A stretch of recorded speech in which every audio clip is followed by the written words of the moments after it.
Hello friend, UPSC ज्ञान channel में आप लोग का स्वागत है। आज हम कला एवं संस्कृति के भारतीय नृत्य कला टॉपिक पर चर्चा करेंगे। इस टॉपिक पर चर्चा करने से पहले हम ये बता देना चाहते हैं कि ये यूपीएससी तथा बीपीएससी दोनों ही प्रारंभिक परीक्षाओं के लिए अति महत्वपूर्ण है। जैसे कि पिछले कुछ वर्षों के प्रश्नों पे गौर किया जाए तो नृत्य कला से भी प्रश्न पूछे गए हैं, तो इसे भी ध्यान में रखते हुए आज का टॉपिक हम लोग डील कर रहे हैं। चलिए आते हैं टॉपिक पे। भारतीय नृत्य कला का विकास धर्म और दर्शन से जुड़ा माना जाता है। अर्थात नृत्य ईश्वर और मनुष्य के आपसी प्रेम को दर्शाता है। भरत मुनि के नाट्यशास्त्र में नृत्य, नाटक एवं संगीत का उल्लेख मिलता है। भारतीय नृत्य कला के दो अंग माने जाते हैं, तांडव और लास। आइए जानते हैं तांडव और लास के बारे में। तांडव और लास के बारे में देखिए, 1 minute, I am just taking pen, wait a minute. तांडव देखिए, ये तांडव के बारे में चर्चा करते हैं तो ये शिव के द्वारा किया जाता है, अर्थात इसके कर्ता पुरुष हैं। ओके, वही लास पार्वती के द्वारा किया जाता है, अर्थात स्त्री स्त्री इसके द्वारा ये किया जाता है। तांडव में क्रोधित रूप को रौद्र कहलाता है। वही आनंद प्रदान करने वाला जो रूप है तांडव में, उसे नटराज कहते हैं। वही लास्य कोमल नृत्य है और इसमें श्रृंगार पे ज्यादा ही ध्यान जोर दिया जाता है। ओके, चलिए आगे के टॉपिक पे चलते हैं।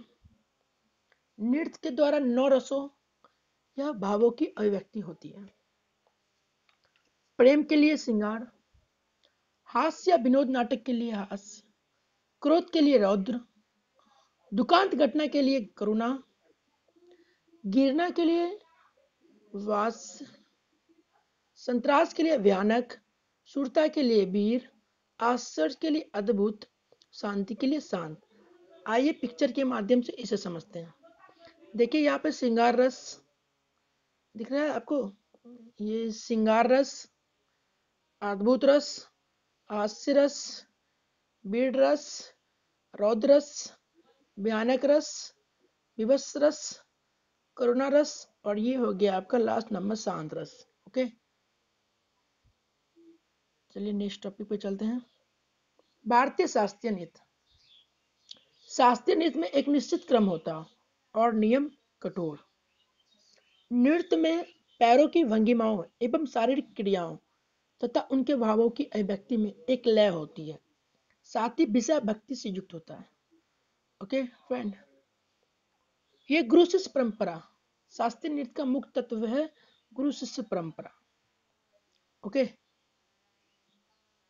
ऐसा माना जाता है कि ज्ञान का हस्तांतरण केवल गुरु के माध्यम से ही होता है। इस आधार पर भारत में 8 शास्त्रीय नृत्य अस्तित्व में है। भरतनाट्यम, कुचिपुड़ी, कथकली, मोहिनीअट्टम, ओडिसी, मणिपुरी, कथक और सत्रिय। ओके, आते हैं, देखते हैं भरतनाट्यम टॉपिक पर डील करते हैं। यह तमिल संस्कृति का एक नृत्य है। ओके, देखिए एक स्केच पेन लेते हैं। ओके, यह तमिल संस्कृति का एक नृत्य है। तमिल में नाट्यम का अर्थ होता है नृत्य या मंदिर की नर्तकियों या देवदासियों द्वारा किया जाता था। नर्तकियों और देवदासियों द्वारा किया जाता था। इसमें नृत्य और अभिनय शामिल है। इसमें नृत्य और अभिनय दोनों शामिल है। नृत्य में मुख्यतः भरतनाट्यम नृत्य में मुख्यतः शारीरिक भंगिमाओं पर विशेष बल दिया जाता है। इस नृत्य को अग्नि नृत्य के नाम से भी जाना जाता है। अग्नि नृत्य के नाम से भी जाना जाता है। इस नृत्य का आरंभ अलारिपू से होता है तथा अंत तिल्लाना से होता है। ओके फ्रेंड, इस नृत्य का संबंध नटराज की मूर्ति से भी जोड़ा जाता है। ओके, साथ ही यहाँ पे जो देवदासी प्रथा संबंधित होने के कारण इसे भरतनाट्यम को ज्यादा सम्मान नहीं था, पर रुक्मणी देवी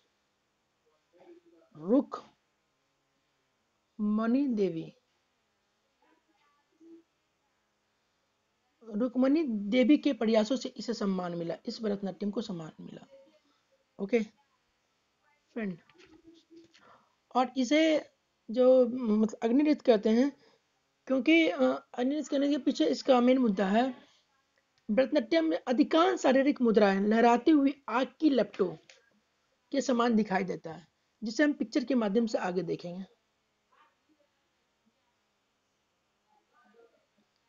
देखिए यहाँ पे आग के लपटों की तरह दिख रहा है आपको सारे इसके शारीरिक भंगिमाएं, हाथ का पैर का। ओके, पिक्चर के माध्यम से आप समझ सकते हैं। देखिए यहाँ पे, ये देखिए कैसे फैला हुआ सभी, देखिए नृत्य, ये आग की लपटों की तरह, ये इस वजह से इसे अग्नि नृत्य भी कहते हैं। ओके, चलिए देखते हैं। भरतनाट्यम संबंधित 3 घराने प्रमुख हैं: तंजौर घराना, कांजीपुरम, पांडुलूर। इससे संबंधित कलाकार हैं यामिनी कृष्णमूर्ति, मृणालिनी साराभाई, सोनल मानसिंह, लक्ष्मी विश्वनाथम। ओके, चलिए नेक्स्ट टॉपिक पे चलते हैं। कुचिपुड़ी, इसे मटका नृत्य व थाल नृत्य भी कहते हैं।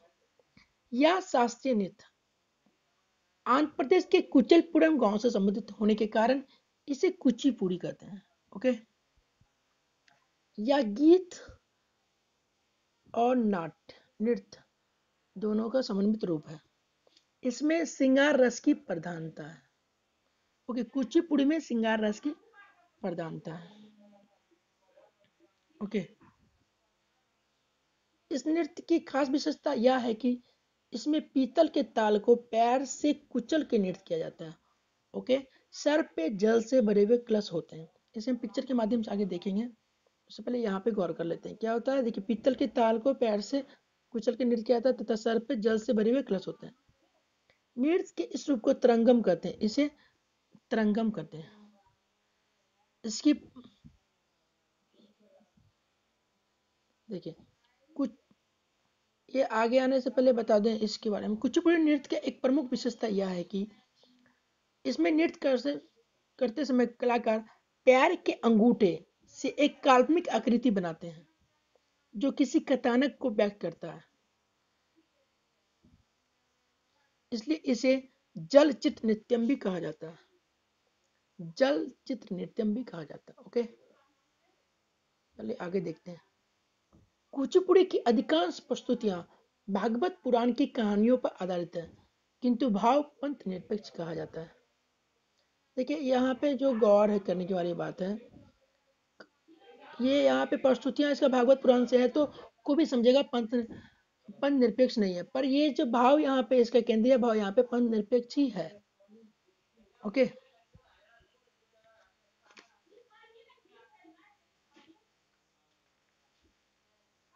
इस नृत्य में विजयनगर साम्राज्य में विकसित हुए नृत्य की यक्षगान परंपरा शामिल है। इसके प्रमुख कलाकार हैं राधा रेड्डी, इंद्रानी रहमान, चिन्ना सत्यम, यामिनी कृष्णमूर्ति। ओके, देखिए कुचिपुड़ी, यहाँ पे क्लच वाला एग्जांपल नहीं दिया लेकिन आप अंगूठा पे गौर कर सकते हैं इसके। देखिए इसके में गौर कीजिए, यहाँ पे देखिए जल चित्र बोल तो देते हैं यहाँ पे, इसके नीचे में यहाँ पे गौर कर सकते हैं। ओके, नित्यम कर, ठीक है। आइए नेक्स्ट, कथकली। केरल के मंदिरों में शास्त्रीय नृत्य की यह शैली विकसित हुए, या केरल के मंदिरों में ये जात विकसित हुआ है। इसमें मुख्यतः पौराणिक कथानक को शामिल किया गया है। ओके, पौराणिक कथाओं में समझ गए ना, भागवत गीता रामायण ये सब जो आया ये सब उसमें आ गया। ओके, कथकली मुख्यतः पुरुष नृत्य है, किंतु रागिनी देवी ने पुरुषों के एकाधिकार को तोड़ा। ओके, इसमें पुरुष प्रधान नृत्य होने के कारण स्त्री पात्र का नृत्य भी जो है ना पुरुष ही करते थे, पर जो रागिनी देवी आई तो ये परंपरा को चेंज कर दी। कथकली नृत्य में, इस नृत्य में देखिए नेत्र एवं भावों का संचालन सर्वाधिक महत्वपूर्ण है। इस नृत्य में नर्तक के चेहरे पे हरा और लाल रंग रंगा होता है, जो अलग अलग चरित्र के सूचक हैं। ओके,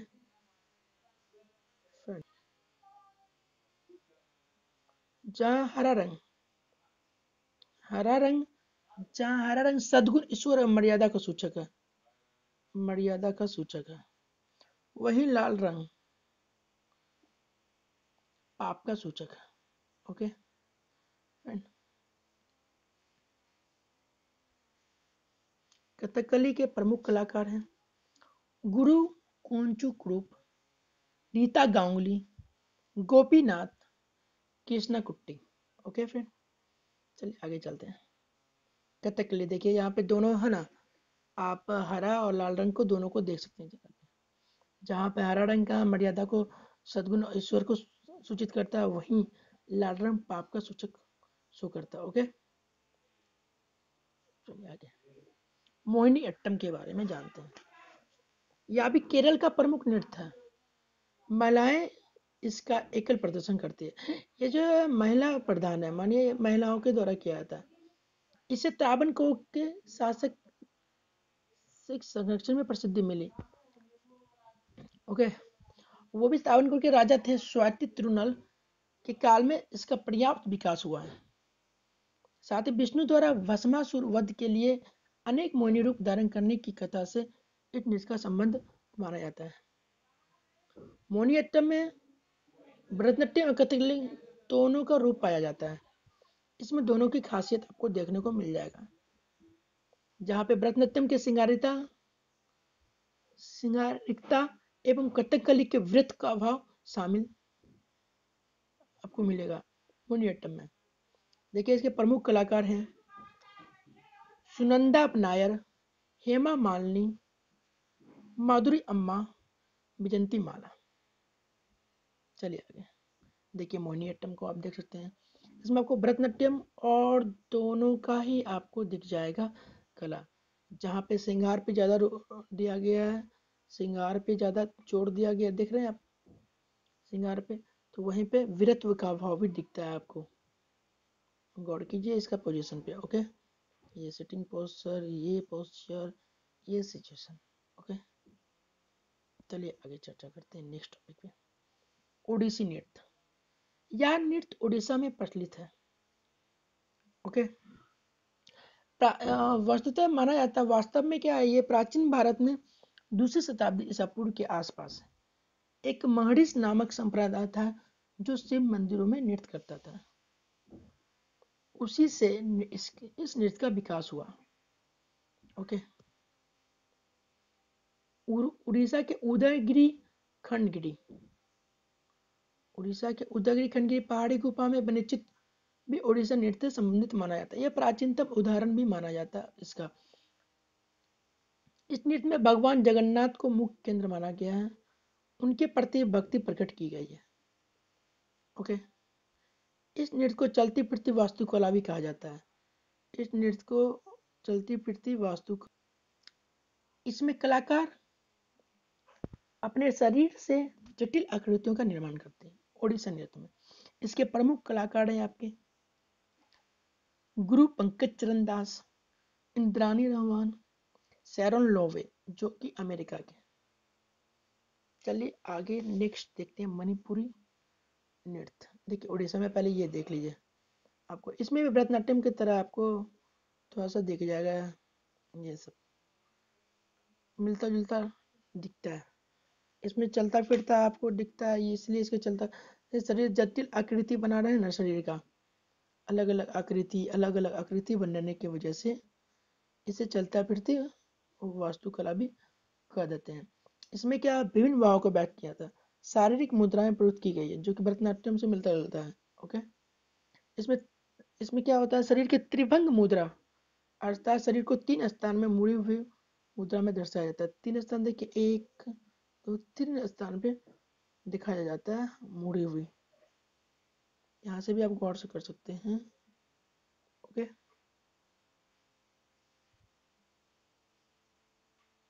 नेक्स्ट है मणिपुरी नृत्य। मणिपुर में विशेष लोकप्रिय होने के कारण इसे मणिपुर नृत्य कहा गया। साथ ही ये पूर्वी बंगाल एवं असम की नृत्य शैली है। इस नृत्य में तांडव उल्लास दोनों का समावेश माना जाता है। तांडव उल्लास हम स्टार्टिंग में ही आपको समझा चुके हैं। ओके। रविन्द्रनाथ टैगोर ने मणिपुरी को शांति निकेतन में प्रवेश देकर इससे क्या जी अर्जित करवाया, मतलब इसे लोकप्रिय बनाया, शांति निकेतन में इसे शामिल करना। ओके। इस नृत्य में नागाबंधा मुद्रा प्रसिद्ध है। ओके। इसमें शरीर को आठ की आकृति में बने वक्रों के माध्यम से संयोजित किया जाता है। ओके। साथ ही इसके प्रमुख कलाकार हैं जावेरी बहन है, रंजना, गुरु पीपी सिंह। देखिए फोटो के माध्यम से दिख रहा है। आठ की आकृति नागा बंद्रा इसे बोलते हैं, नागा बंद्रा की आकृति बोलते हैं। ओके। देखिए। ओके। ओके। ओके। चलिए नेक्स्ट देखते हैं। कथक। कथक उत्तर प्रदेश की ब्रजभूमि की रासलीला परंपरा से जुड़ा है, जिसके केंद्र में राधा कृष्ण की अवधारणा है। ये कथक में राधा कृष्ण की अवधारणा को केंद्र में रखा गया है। ओके। कथक को शिखर तक पहुंचाने का श्रेय अवध के नवाब वाजिद अली शाह को जाता है। Okay friend. इसके समय ठाकुरदास एक प्रसिद्ध नर्तक थे, जिन्होंने नवाब को भी नृतक सिखाया है, ये कथक नृत्य सिखा दिया। कथक की खास बात इसके पद संचालन एवं गिरनी खाने हैं, पद संचालन एवं गिरनी खाने हैं में है। इस नृत्य में घुटने को नहीं मुड़ाया जाता, इसमें गौर करने वाली बात है, इसमें घुटने को नहीं मुड़ाया जाता और नृत्य को ठुमरी गायन एवं ध्रुपद में व्यक्त किया जाता है। इसके अंतर्गत विभिन्न घराने का विकास हुआ है, जैसे कि लखनऊ घराने, बनारस घराना, जयपुर घराना। ओके। इसके प्रमुख जो समर्थक हैं वो हैं बिरजू महाराज, सितारा देवी, लच्छू महाराज, दमयंती जोशी। आइए आठवां और लास्ट नृत्य के बारे में चर्चा करते हैं, क्षत्रिय नृत्य। ये उससे पहले यहाँ पर देख लीजिए आप कथक नृत्य को फोटो के माध्यम से आप देख सकते हैं। ओके। चलिए आगे नेक्स्ट। क्षत्रिय नृत्य यह असम की नृत्य शैली है, जो कि 15वीं सदी के वैष्णव संत शंकरदेव की भूमिका इसके विकास में उल्लेखनीय माना जाता है। शंकरदेव जो कि वैष्णव धर्म से जुड़े हुए थे। ओके। क्षत्रिय नृत्य में शंकरदेव द्वारा संगीतबद्ध रचनाओं का प्रयोग होता है। साथ ही इसके विकास में 15वीं सदी के, देखिए यही है, यह नृत्य पुरुषों द्वारा किया जाता है। ओके। पुरुष प्रधान नृत्य है ये क्षत्रिय नृत्य। इसमें अस्त मुद्राओं तथा पश्च चालन के संबंध में कठोर नियम बनाए। देखिए इसमें हाथ और पैर के माध्यम से डांस होता है, तो मतलब नृत्य होता है, जो कि इसका नियम ज़्यादा ही कठोर माना जाता है। ओके। देखिए फोटो के माध्यम से इसे भी समझ सकते हैं। देखिए इसमें हाथ और पैर की कला है, इस नृत्य में बहुत ज़्यादा ही जोर दिया जाता है इस नृत्य में। आप देख सकते हैं गौर करके। देखिए हाथ को भी आप देखिए क्या कला है, हाथ को किस तरह से इसकी, साथ ही इसके पैर के देखिए सिचुएशन, हाथ और पैर पे ज़्यादा ही बल दिया गया है इस नृत्य में। ओके। फिर देखिए ये जो टॉपिक हम डील किए हैं, ये हमारे प्रारंभिक परीक्षा के लिए ही बहुत महत्वपूर्ण है। ठीक है फ्रेंड। साथ ही कला एवं संस्कृति के अलावा साइंस, टेक्नोलॉजी, विज्ञान एवं प्रौद्योगिकी की, पॉलिटी, इकोनॉमी, बाकी अन्य सब्जेक्ट प्रारंभिक तथा मेंस परीक्षा के दृष्टिकोण से हमारे चैनल पर वीडियो अपलोड किया जा रहा है। साथ ही करंट अफेयर साप्ताहिक तथा डेली दोनों ही आपको इसमें आसानी से, वो भी फ्री मिलेगा। तथा ज़्यादा से ज़्यादा वीडियो देखने के लिए हमारे चैनल को सब्सक्राइब करें और ज़्यादा से ज़्यादा शेयर करें।